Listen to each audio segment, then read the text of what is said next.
Bildinizmi, Azərbaycanda ilk general qadın kimdir? Azərbaycan tarixində. Bu 2009-cu ilin mart ayının 8-də prezidentimiz tərəfindən general rütbəsinə layiq görülər.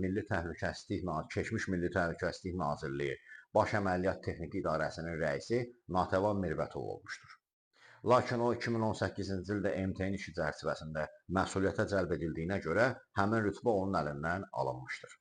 Hazırda Azərbaycanda yeganə general qadın Fövqəladə Hallar Nazirliyinin kadr siyasəti üzrə baş idarəsinin rəisi Sevda Şirinovadır ki, 2010-cu ilin dekabr ayında bu rütbəyə layiq görülmüşdür.